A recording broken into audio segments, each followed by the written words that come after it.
is Radio Prague International, coming to you from the Czech capital. Hello and welcome. I'm Romana Grajcerová and you're listening to Czechia in 30 minutes, the show where we give you a rundown of what's recently been happening in the country in just half an hour. Coming up today, Jan Svěrák's comedy Five Plums to hit UK cinemas under the title What a Way to Go. Pat and Matt turn 50. Czechia's clumsy handymen take DIY chaos worldwide. And we will also look inside Prague's summer school of Czech. All that in just a few minutes. But first, here is some of today's top headlines. News.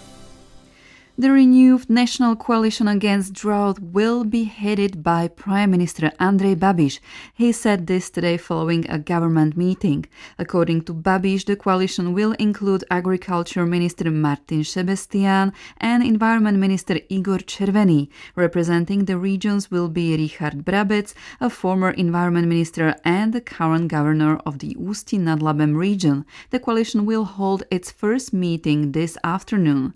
Among the experts who will join the coalition, Babiš mentioned bioclimatologist Miroslav Trnka from the Global Change Research Institute of the Czech Academy of Sciences, who is also the coordinator of the Intersucho drought monitoring portal, as well as Tomáš Fojtík, director of the Tomáš Garrigue Masaryk Water Research Institute. There has been progress in preparations for the railway line to Václav Havel Airport in Prague, Czech television announced. It said the state plans to select a private concessionaire next year for the section between Prague, Ruzyně and Veleslavín. It would be the first public-private partnership project on the Czech railway network, with the government planning to cooperate with a private company. The project is expected to cost around 109 billion Czech crowns. The Czech government will discuss on Monday scrapping its concept for informing the public about European affairs, in place for more than 20 years since Czechia joined the EU, with one major revision. It is to be replaced by new rules from the 1st of January 2027. Details of the new strategy remain unclear, apart from the planned abolition of the Eurocenters. Customs officers in the Teplice area seized nearly 10 kilograms of drugs, including heroin, cocaine and methamphetamine.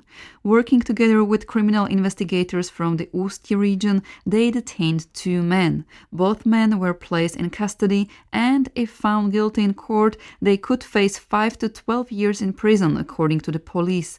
During the operation, customs officers and police also seized proceeds from criminal activity amounting to nearly 1 million Czech crowns. Food prices in the Czech Republic may continue to decline for several more months. Analysts expect this based on developments in producer prices published today by the Czech Statistical Office. By contrast, inflationary pressures in the industrial sector are intensifying, experts say, as the impact of higher raw material costs resulting from conflicts in the Middle East begins to make itself felt more strongly. Students will once again have to pay more for apartment rentals this year. Those who want to find accommodation in a private apartment or shared housing instead of student dormitories should expect to pay up to 14% more in rent compared with last year. Students typically start looking for accommodation during the summer months before the beginning of the winter semester. In Prague, individual rooms were being offered on the sreality.cz portal for 10% more than during the same period last year. In Brno, however, they cost roughly the same as they did last year, said Hanna Kontriš from seznam.cz, which operates the sreality.cz portal. The cheapest option is renting a bed in shared accommodation. The larger the apartment students rent together, the lower the cost of accommodation per person. And now let's look at the weather. On Tuesday it will be mostly cloudy with partly cloudy skies in the southwestern half of the country in the morning. Highs will range from 18 degrees Celsius to 23 degrees Celsius, reaching up to 25 degrees Celsius in southern Moravia. After the news bulletin, let's look now at the first story of today. Oscar-winning director Jan Svěrák's comedy Pět švestek, Five Plums, will be released in cinemas in the United Kingdom this autumn under the title What a Way to Go. It is only the fourth Czech film in the 30 years since the Czech Republic became an independent state to secure a wide release in British cinemas. Daniela Lazarova has more. The film is about 5 elderly friends who set off together on one final adventure, sailing around some Greek islands on a rented yacht. Oscar-winning director Jan Svěrák describes the film as a comedy about 2 rebellious old women and 3 old men who set out to sea without adult supervision. The Czech phrase, packing up your 5 plums, refers to someone with few personal belongings who is forced to move on. Speaking to Czech radio, Svěrák explained why he chose that title. Je to zbalit si svých 5 švestek a vypadnout a oni, ty naši hrdinové, vypadnou. It's about packing your 5 plums and getting out. Our heroes are already elderly and people expect them to drop out of life as well. And another reason for the title is that when we saw the poster of the 5 actors bobbing up and down in the sea, I said, "You have wrinkled faces, you look a bit like dried plums floating on the water." Vypadáte trošku jako sušený švestičky na vodě.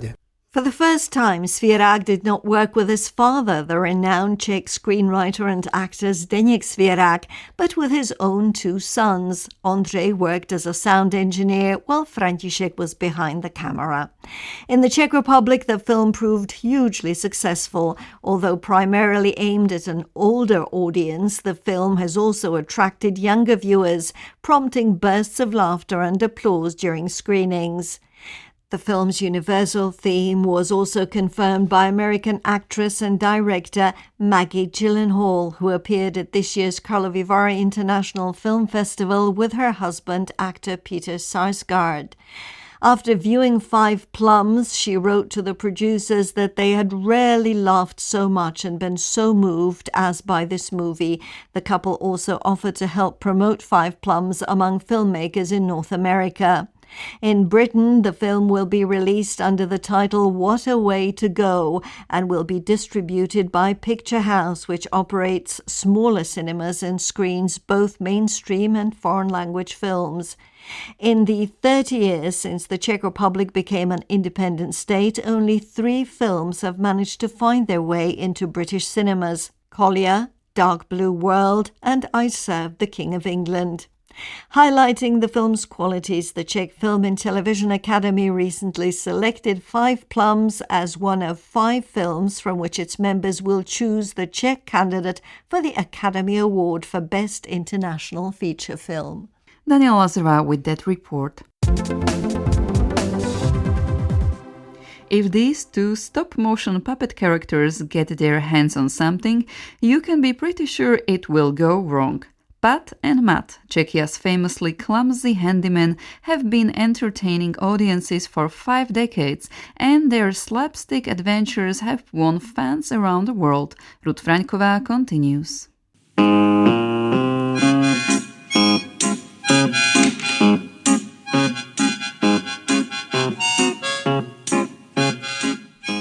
In one typical episode, Pat and Matt decide to hang a large picture, but first they have to get it through the apartment door. What follows is a familiar combination of hammering, sawing, drilling and climbing ladders as they struggle to get the picture in place, only to end up destroying it in the process. Pat is the shorter one in a yellow sweater and beret, while the taller Matt wears a red jumper and a knitted hat with a pom-pom. Together with their distinctive look and Petr Skoumal's instantly recognizable theme tune, they have become some of the best-known characters in Czech animation. They first appeared on the 12th of August 1976 in a short puppet film called Kuťáci, or The Handymen. The film was directed by Lubomír Beneš, who created the characters together with illustrator and cartoonist Vladimír Jiránek. Although Pat and Matt never say a word, Jiránek said he imagined them having conversations, as he explained in a 1993 Czech television documentary. S těma panáčkama se to má tak, že když já jim nadávám, tak to je dialog, jenomže to zasvěcený člověk... When I scold them, a dialogue begins, but of course someone who isn't part of the creative process can't hear that dialogue. Then they answer me, and we eventually reach a compromise that works for both sides. Na nějakém přijatelném kompromisu, přijatelném pro obě strany. The inspiration for the characters included Beneš's earlier cartoons about DIY enthusiasts. Kuťáci proved popular with audiences, and 3 years later, Pat and Matt got their own television series, A je to, or And That's It. The series was made during the period of communist normalization, and production was taken over by the Bratislava studio of Czechoslovak television. One reason was reportedly to put the project further away from the censors in Prague. But even this did not mean the series completely escaped censorship. One of the handymen temporarily lost his trademark red sweater because the censors considered the deliberately chosen color to be making fun of people in communist countries. At first, the two handymen had no names. They became Pat and Matt in 1989, partly because names made the series easier to sell abroad. They went on to become popular far beyond Czechoslovakia, from Germany, Austria and Poland to Brazil and Iran. Their names have also changed from country to country. In the Netherlands, for instance, they are Burman and Burman, or neighbor and neighbor. Marek Beneš, the son of Lubomír Beneš, later followed his father into filmmaking and has continued the Pat and Matt tradition.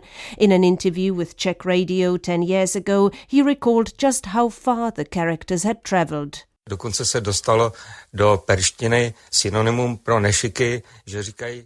The names Pat and Matt have even entered the Persian language as a term for clumsiness, so people say that someone is like Pat and Matt.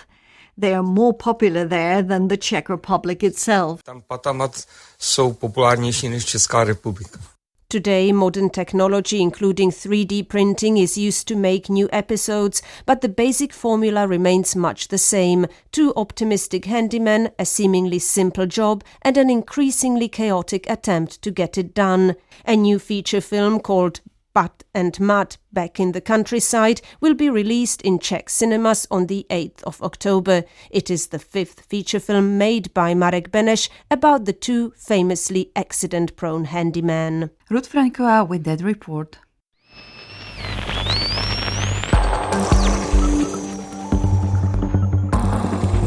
This is Radio Prague, Czechoslovakia. On the occasion of our 90th anniversary, Radio Prague International has decided to celebrate this milestone with you. Our voice has been broadcast to the world for 9 decades. Now it is time for your voice to be heard on our program. Tell us your story.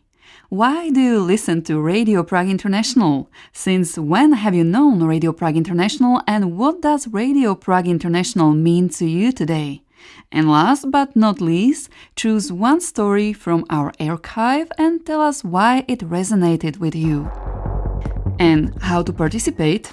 You can either send us an email at english@radio.cz with a recording answering the questions above, send us your phone number so we can call you and record your answers, or send us your answers in written form and we will read them for you. Your responses can be anonymous, or they can include your name if you wish. In any case, they will become a central part of our special broadcast culminating in August, the month when Radio Prague International was established in 1936. For 90 years, our station has been broadcasting stories of people, places and events that we believe would be valuable to you. Now, in these uncertain times, more than ever, it is your story that would be of value to us. Share it with us, share it with the world. The floor is yours. More than 100 students from around the world have gathered in Prague this summer with one goal, to study Czech. They are taking part in the annual Summer School of Slavonic Studies, a program Charles University has been running already for 69 years. Ruth Franková went to talk to some of them and find out what brought them here. Rozumíte? Vraždy. A myslím, že Louis mluví o nájemné vraždy. Nájemné. Rozumíte? Ne. Jo, co? Ne. Kidnap, to je něco jiného. Inside the historic Faculty of Arts building in Celetná Street in the heart of Prague's old town, a Czech language class is in full swing. Students are getting ready to play Černé historky, the Czech version of the game Black Stories. But before they can solve the mysteries, their teacher first has to teach them all the necessary words like murder, kidnapping or robbery. It is one of several Czech language classes taking place as part of the 4-week Summer School of Slavonic Studies. This year's edition has brought together 104 participants from 30 countries. But as one of the summer school's organizers, Helena Hejlová, explains, learning Czech is only one part of the experience. During the summer school, the students not only learn the language, but also during the lessons they touch on the Czech culture, Czech history, even Czech politics. But also during the afternoon they can go for trips, they can visit galleries, they have got several workshops. Not only in Czech, because we also have elementary and pre-intermediate students, but also partially in English. During the evenings they can watch Czech films, they can go to watch theatre, or they even perform theatre, they have got international evening and so on. So it's the whole thing, the whole summer school that forms their experience. So not only language, but much more. The students themselves arrive in Prague for all sorts of reasons. For Tam, who is originally from Vietnam but lives in the United States, it was an interest in Central and Eastern Europe that first sparked her curiosity about Czech. I was studying Central and Eastern Europe history, and my family members live extensively in the Eastern Bloc, so I thought, let's just learn Czech for fun. So that's why I am at the summer school. And is this your first time here? Yeah, it's my first time here. Having already studied Russian, Tam says Czech grammar, particularly its system of cases and grammatical gender, felt somewhat familiar. The pronunciation, however, has proved much more challenging. That has not discouraged her, though. She is already certain she'll be back next year. I really enjoy the new friendships that we have their summer school. I think it's just really amazing that we got so much time dedicated to just learning the language during the summer, because I think during the school year we got so many other things to do. So I think it's a nice time to put all your time to just study a language and meet new people, and definitely coming back. While Tam's interest in Czech grew out of her academic studies, Mark's story is rather different. The Briton has lived in the Czech Republic for more than 20 years and is married to a Czech woman. However, it took him years before he decided to seriously learn the language. Difficulties, because I'm dyslexic, so it takes a long time. And also I work for an international company, so not really based in Prague. I work out of Prague, so I travel a lot, and the language is normally in English. So for me, this is to build up the language skills bit by bit. This is already Mark's third summer school. He says what keeps drawing him back is the supportive atmosphere where everyone is learning together and nobody is afraid of making mistakes. The more you build on it and the more confidence you get to try it, which is another advantage here, that you're trying it with other people at the same level. You're not laughed at. Sometimes I might try something at home and get laughed at, or play a game where you say the wrong word just slightly and it's a laugh because the meaning means something funny.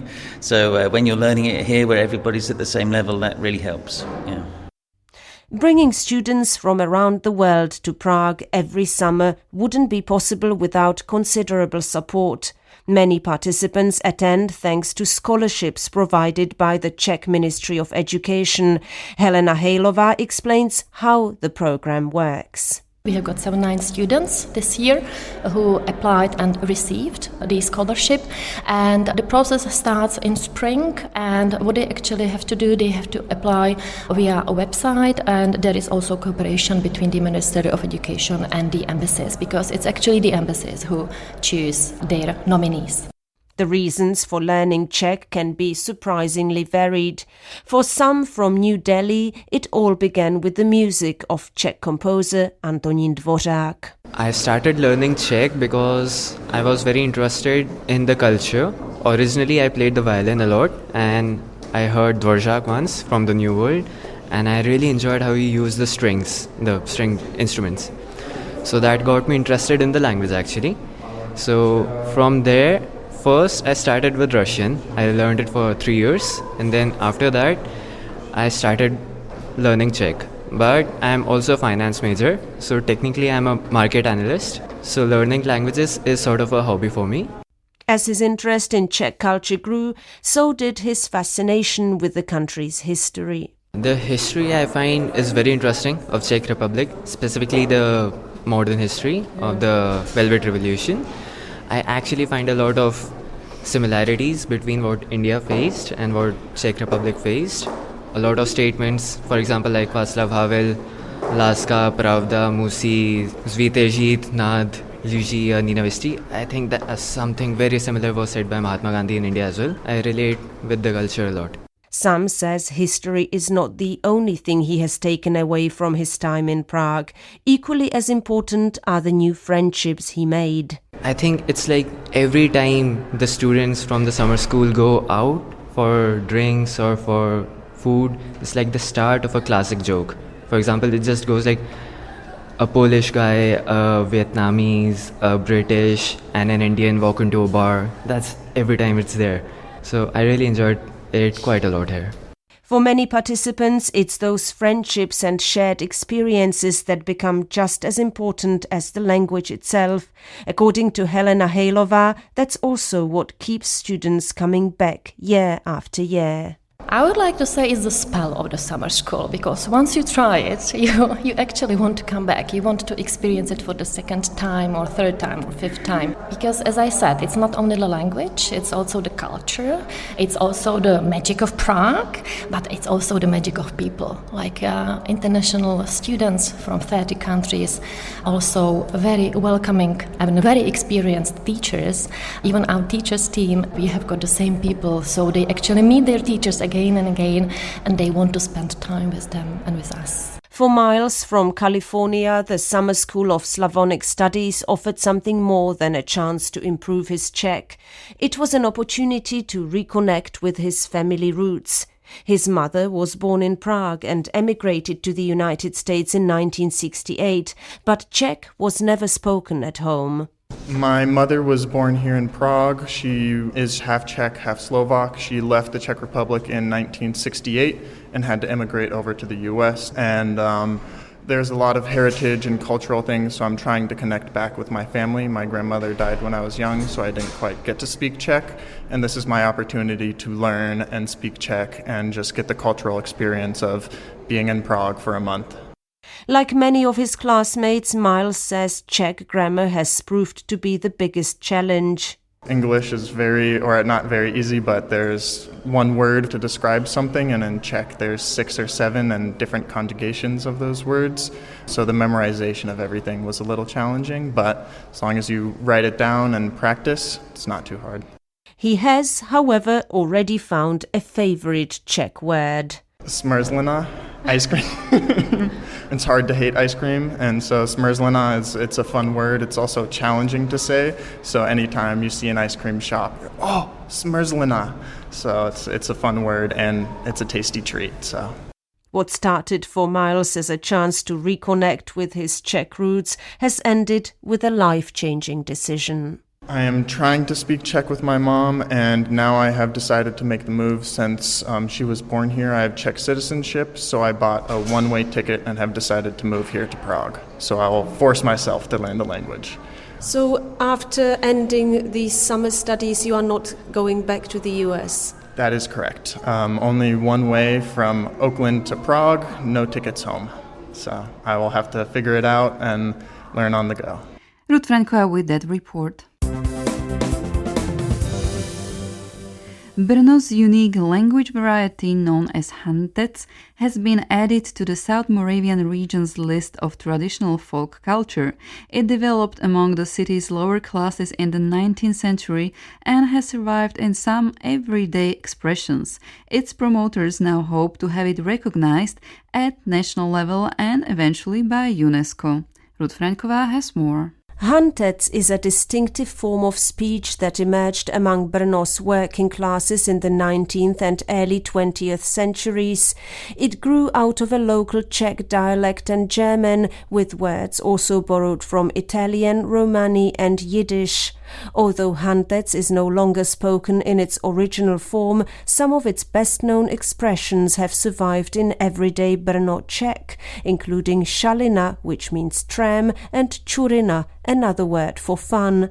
In an earlier interview with Radio Prague International, linguist Karel Oliva explained how Hantec developed. It's a social act which developed from the combination of the local variety or local dialect of Czech with German language. This is because until the end of the Second World War, Brno was a city with mixed population. Actually, the share of German-speaking population was over 50% there. And so this developed as a social act of the lower classes to communicate with each other and partly maybe even also with the intention of not being understood by others. Oliva says the language variety is now mainly a Brno specialty rather than something used in everyday communication. Obviously, Czech as a national language is spoken in Brno, and Hantec is now just something like a specialty, some curiosity. Because the lower classes or the division into higher and lower classes, which used to be when Hantec developed, does not exist anymore. Jan Hlaváček, a writer, musician and leading promoter of Hantec, has been working for years to get it officially recognized. His efforts have now succeeded. On Sunday, Hantec was officially added to the South Moravian region's list of intangible cultural heritage. Hlaváček says enthusiasts continue to create expressions that may only make sense within the group. People create phrases or terms that conceal the original name and make them understandable only within the community and not to outsiders. The new listing was supported by linguists from the Czech Academy of Sciences. Martin Prošek, director of the Czech Language Institute, says Hantec's strong connection with Brno gives it its cultural significance. Brno Hantec is a distinctive way of speaking used by a particular social group of Brno residents who are connected by their affiliation with Brno as well as by certain social and historical circumstances. If its speakers identify with it so strongly and it represents such a strong cultural, social and community value for them, then there is nothing to prevent it from being added to the list. For the promoters of Hantec, the regional listing is only the beginning. They now want to have it added to the Czech national list of intangible cultural heritage with UNESCO recognition as their ultimate goal. They hope that greater recognition will help keep this distinctive part of Brno's cultural identity alive for future generations. Thank you to Ruth Franková for her report, and with that we have reached the end of today's program. Thank you for joining us. My name is Romana Grécerová, and until next time, goodbye or naslyšenou.